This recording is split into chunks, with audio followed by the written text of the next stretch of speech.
Biri Avdiu ishte 57 vjeç kur nisi të ndjente për herë të para të therrjen e mprehtë, të ftohtë që i ngjitej nga gjuri i djathtë drejt kofshës sa herë ngrihej nga karrigia. Në fillim nuk i kushtoi rëndësi.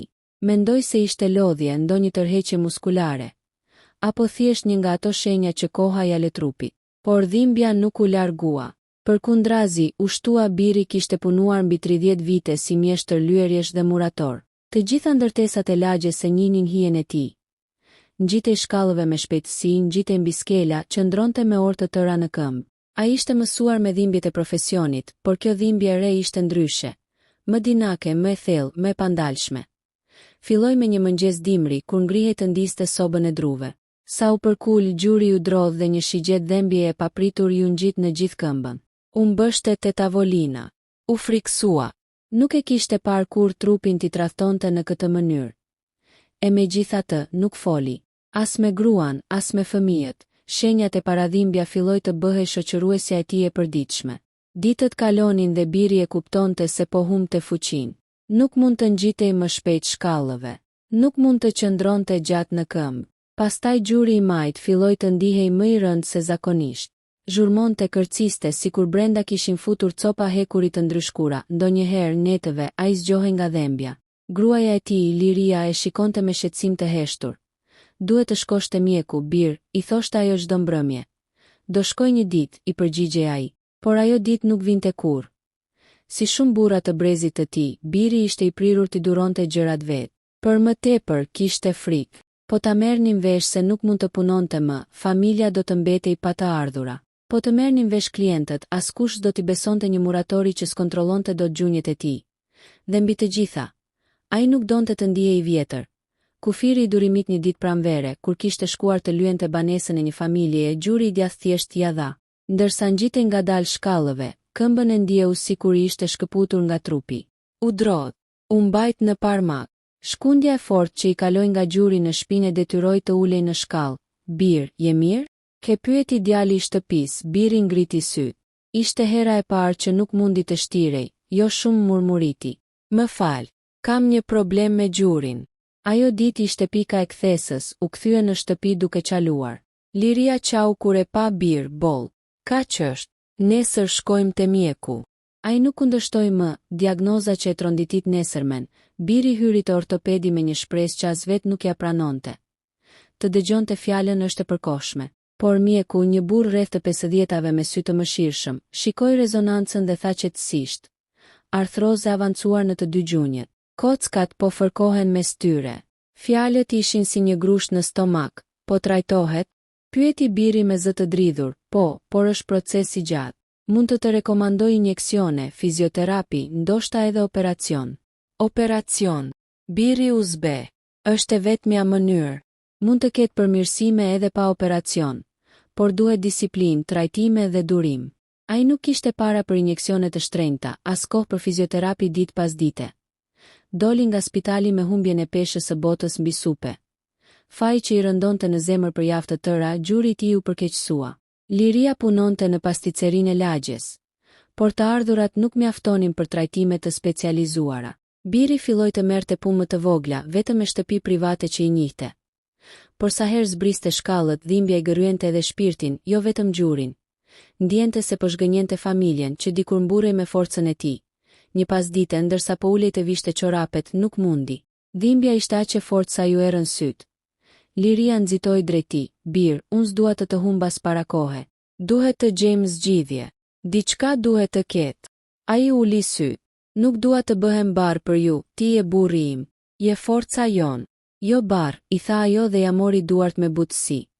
Këshillat nga lagjafjalet për gjunjët e Birit u përhapën, si çdo gjë tjetër në lagje shqiptare. Të gjithë kishin një këshill.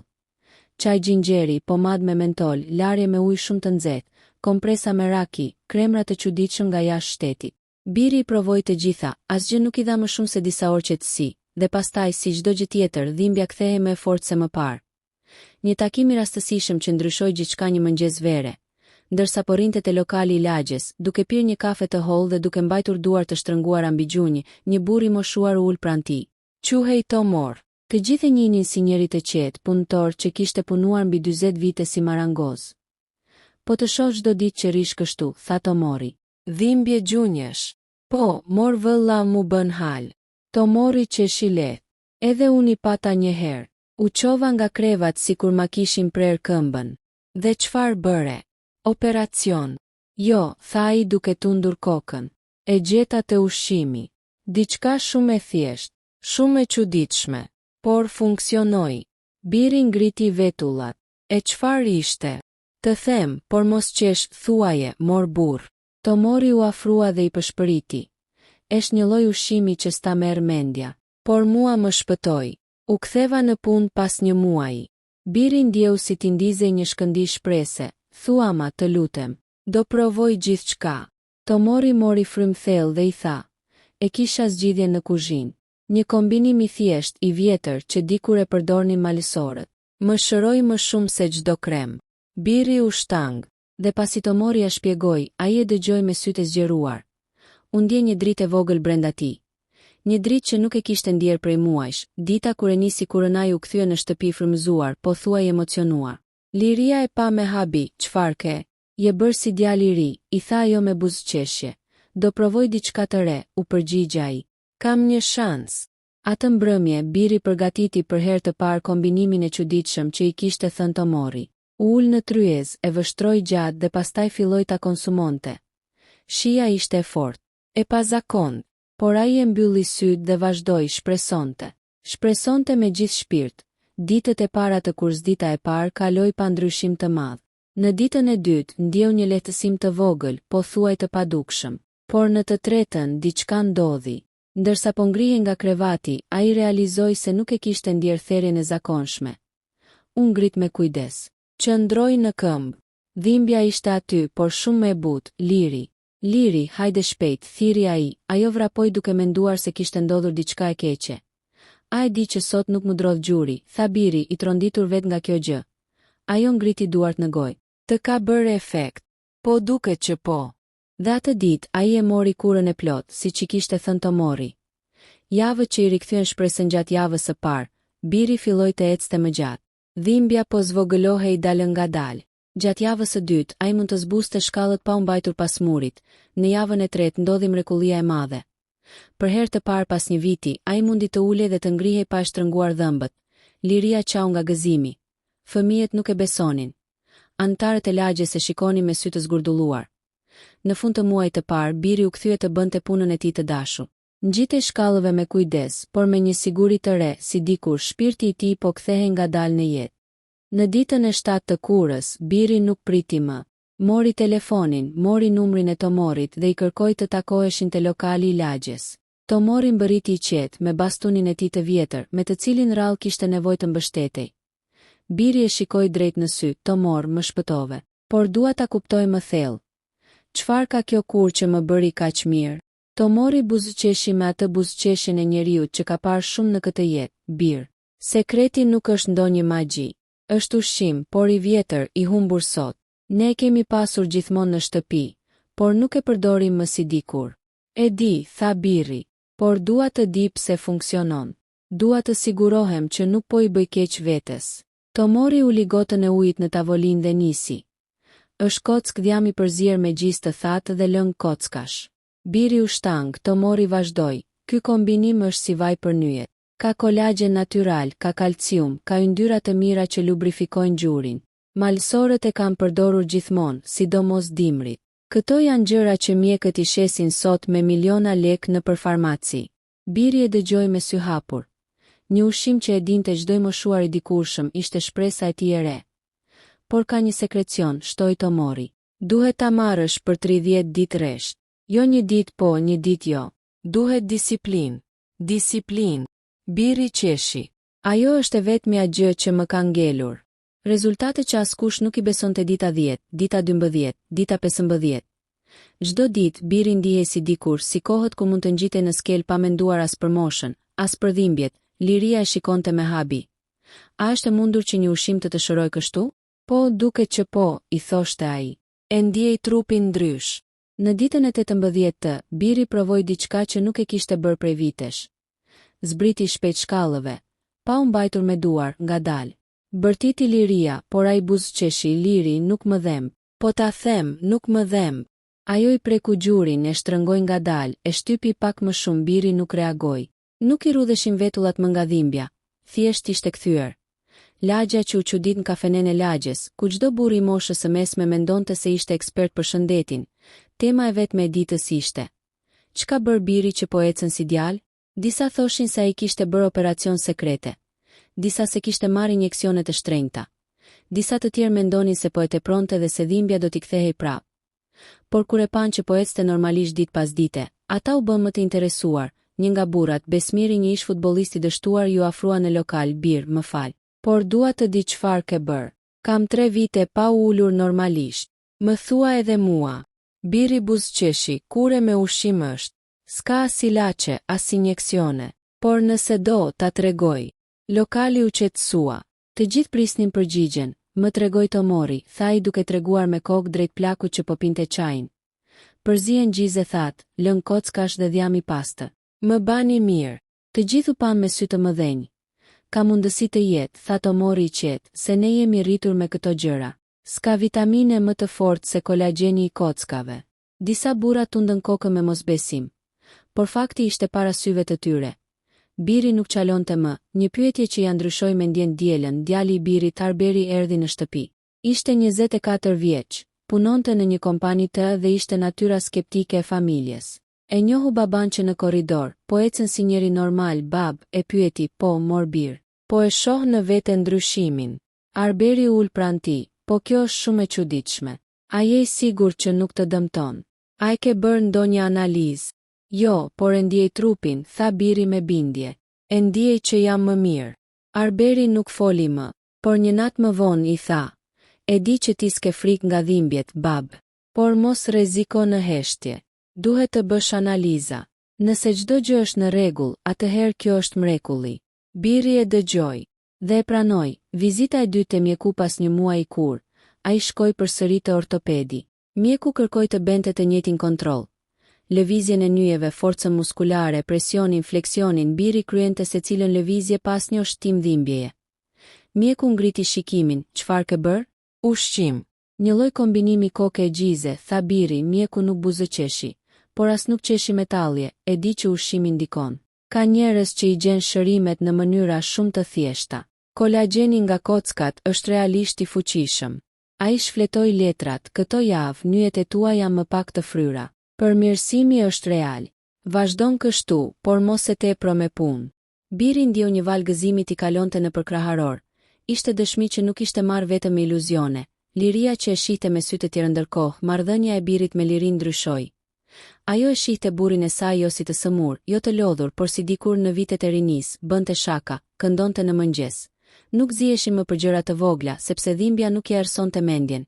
Një mbrëmje, ndërsa shikonin televizor, Liria i tha: "Ti nuk e di sa më dhemte zemra sa herë që qaloje Biri e."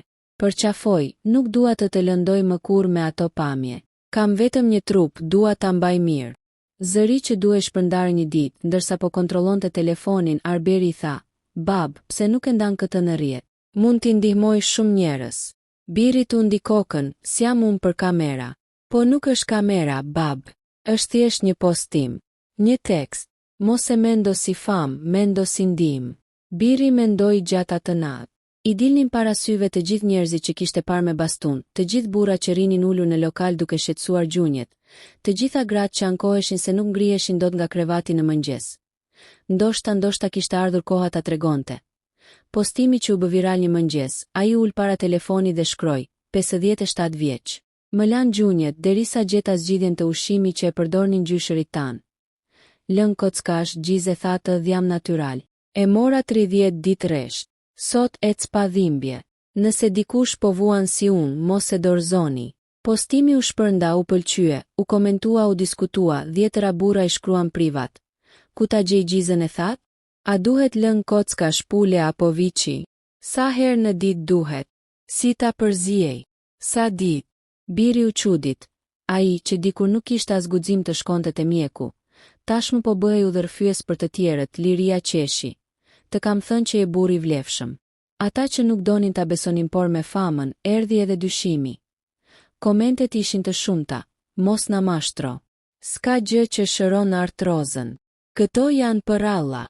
Po, Gjiza e bën atë që se bën mjeku. Në fillim këto komente e prekën.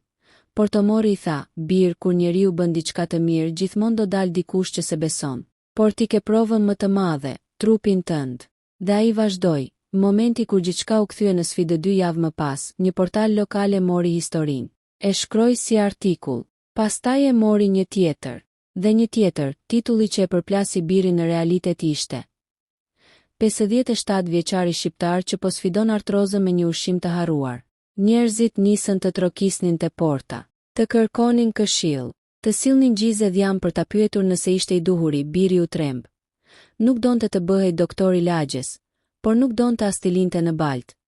Unë nuk jam mjek, u thoshte. Por kjo më bëri mirë mua. Tek ju, duhet ta diskutoni me doktorin. Unë thjesht e provova. Dhe kështu me maturi, ai ruajti përgjegjësinë. Forca e re që po ndjente në fund të muajit të dytë, biri ishte sërish ai që dikur kishte qenë. Forcë, energji, jetë. Ai mund të shtynte një thes cimentoje. Mund të ngrihej herët. Mund të ecte gjatë pa u ndalur. Mund të punonte në obor pa u ankuar. Por diçka e re po linte brenda tij. Dëshira për të ndihmuar të tjerë. Dhimbja e gjurit e kishte ndryshuar si njeri. Tani e kuptonte sa e rëndësishëm ishte shëndeti, sa e rëndësishme ishte familja, sa e rëndësishme ishte shpresa, por nuk ishte fundi. Sepse ndërsa biri po ndihmonte të tjerët, ndërsa po ndante kurën e tij, ndërsa po i gëzohej trupit të fortë, një lajm i papritur do t'i vinte nga mjeku. Dhe do t'i përmbyste të gjitha çfarë ndodhi. A ishte kura plotësisht e sigurt? A i kishte shkaktuar ndonjë efekt të fshehtë?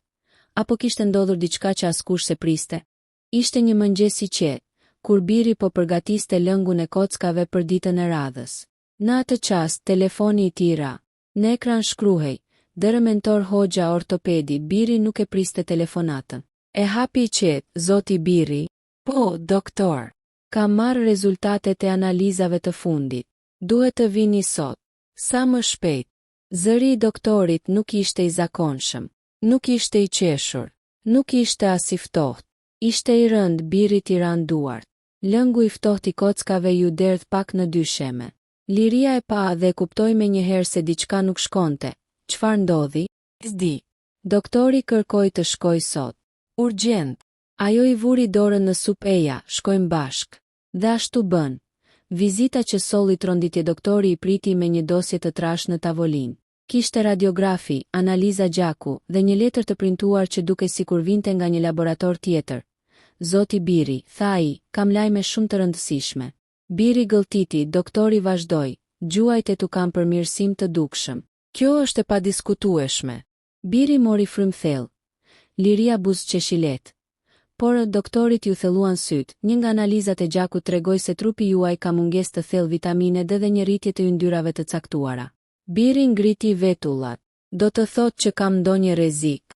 Jo rrezik të menjëhershëm. Por duhet të jemi shumë të kujdesshëm tani që po merrni dhjam shtazori kaq rregullisht.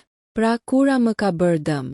Jo domosdoshmërisht, por po e mbingarkon trupin me yndyrë. Disa njerëz e tolerojnë, disa jo. Ti je te mesi, nuk je në rrezik, por as nuk duhet të vazhdosh në këtë mënyrë. Biri uli kokën, doktori ndërhyri menjëherë. Por zoti Biri, dua të jemi sinqert. Efekti që ka pasur tek ju është i rrallë. Shumë i rrallë. Ju jeni bërë më i fortë, më i qëndrueshëm dhe shumë më pak i inflamuar. Kjo është e jashtëzakonshme. Ai shtoi, por tani duhet të bëjmë diçka tjetër. Ta përmirësojmë këtë kur. Ta bëjmë të sigurt. Biri ngriti syt me shpresë. Plani i ri. Doktori hap një sketë dhe i shpjegoi: 1. Duhet të vazhdosh lëngun e kockave. Ai është i shkëlqyer për gjunjët dhe nuk të dëmton. 2. Gjiza e thatë duhet të reduktohet. Të marrësh shumë proteina të forta çdo ditë mund ta ngarkoj veshkën. 3. Dhjami duhet zëvendësuar. Me çfarë? Pyeti Biri. Doktori buzëqeshi. Me vaj ulliri. Trupi yt do të funksionojë më mirë. 4. Duhet aktivitet i lehtë fizik, jo skuadër, jo ngarkim, por sidomos jo të ndalosh krejt. 5. Dhe analizë pas 2 muajsh. Për siguri. Biri ndjeu një lehtësim, pra nuk ishte katastrofë. Por duhej maturi, pra doktor, unë jam në rregull. Po. Dhe jam i bindur që gjendja juaj do të përmirësohet edhe më shumë. Por tani do ta bëjmë profesionalisht. Biri ja dha dorën fort, rikthimi në shtëpi makinë. Liria i tha: E shikon, nuk e bër gabim. Vetëm duhet të jetë më e ekuilibruar. Po, tha Biri. Por një gjë e di, nuk e lë ushqimin. Ai më tregoi një shpëtim. Biri mendonte gjatë. A duhet ta ndante postimin e dytë? A duhet t'u tregonte të gjithë atyre që e ndoqën se kishte një mënyrë më të shëndetshme për ta bërë këtë kur? Ai nuk donte të mashtronte askënd. Nuk donte të jepte iluzione të reme. Por donte të ndihmonte. Në darkë, Arberi erdhi në shtëpi. Shikoi baban të shqetësuar. Çfarë tha doktori? Biri I tregoi gjithçka. Arberi uli kokën, mendoi pak dhe tha: "Bab, kjo është perfekte për një postim të dytë. Njerëzit duhet ta dinë më të saktë tani." Biri I vuri dorën në shpatull. E ke drejt. Postimi I dytë që I mblodhi të gjitha I shkroi: "Për të gjithë ju që më keni shkruar. Kura më ndihmoi me dhimbjen e gjurit, por doktori më tha që duhet ta bëj më të shëndetshme. Lën kockash, po gjize that më pak dhmam e zëvendësohet me vaj ullirit gjitha nën kontroll mjekësor. Mos bëni asgjë pa analiza. Shëndeti është përgjegjësi." Postimi u shpërnda sërish. Më shumë njerëz e falenderuan. Shumë e pyetën për recetën e re. Biri filloi të ndjente se nuk ishte thjesht një njeri që u shërua. Ai kishte treguar një rrugë që askush nuk e kishte parë më parë. Por nuk mbaroi këtu një ditë. Pasi historia e tij ishte bërë e njohur në gjithë qytetin, te porta e tij trokiti një burr rreth të 60 ave, I veshur me xhaketë sportive. I kërkoi falje që ju shqetësoi, jam Gazmendi, fizioterapis. Kam dëgjuar historinë tuaj. A mund të bisedojmë? Biri e ftoi brenda. Vizita e Gazmendit, njeriu që ndryshoi drejtimin Gazmendi, një burr I qetë me sy të mençur, I tha: "Zoti Biri, historia juaj është inspirim. E kam ndjekur, por dua t'ju ofroj diçka. Të bëjmë një program të personalizuar për moshet tuaj. Jo me ikc, jo me lodhje. Me ushtrime që rikthejnë kërcin natyral të gjurit." Biri u çudit. Ka ushtrime që e rindërtojnë kërcin? Po. Dalë nga dalë. Jo mrekulli, por përmirësim real. Ai tregoi disa ushtrime të thjeshta. Birit I shkëlqyen syt. S'kishte pasur asnjëherë dikush t'i ofronte një plan të plot. Fillimi I një rrugtimi të rinj javët e ardhshme, Biri. Përgatiti lëngun e kockave, çdo 2 ditë të konsumoi gjizë të lehtë vetëm 3 herë në javë, përdori vaj ulliri për forcëbëri ushtrimet e Gazmendit vetëm 15 minuta në ditë, la plotësisht diamin dhe bëri analiza çdo muaj për të qenë I sigurt. Dhe ndodhi diçka që as doktori nuk e kishte parashikua. Biri filloi të vraponte. Lehtë, jo shumë, por mjaftueshëm sa të ndjehej si 40 vjeç, jo si 57. Lagja u mahnit. Njerëzit e shikonin duke ecur me hapa të shpejt dhe pyesnin: "More, çfarë ke bërë kështu?" Biri qeshte: "Kam gjetur ritmin tim." Liria, gruaja që pa transformimin e burrit të saj një mbrëmje të ngrohtë pranvere. Liria ul pranë tij në verandë. "E kam menduar," tha ajo. "Nuk ishte thjesht kura. Ishte vendimi yt. Ishte forca jote. Ishte mënyra si vendose të mos dorëzoheshe." Biri I mori dorën: "Po të mos ishe ti, unë s'do të shkoja as te doktori, as te fizioterapisti. Asgjë." Ajo qeshi: "Ne të dy jemi ekip. Ti me kokën e fortë, unë me shqetësimin tim." Ai qeshi me lot në sy. Nuk e mbante mend herën e fundit që kishte ndjer kaq paqe në shpirt. Fund që nuk është fund, por fillim ditën që mbushi 2 muaj nga ndërprerja e dhjamit, doktori e pa sërish. Ai buzëqeshi: "Zoti Biri, ju jeni në formë të shkëlqyer. Analizat perfekte. Gjujt shumë më mirë. Vazhdoni kështu." Biri u ndjej lirë, I fortë, I rigjetur, por më e bukura ishte kjo: ai nuk kishte më frikë, sepse kishte gjetur një mënyrë që funksiononte për trupin e tij, jo iluzion, jo mrekulli, por kujdes, ushqim, disiplinë dhe shpresë. Dhe tani ai kishte historinë e tij, një histori që do t'i ndihmonte të tjerët të mos dorëzoheshin.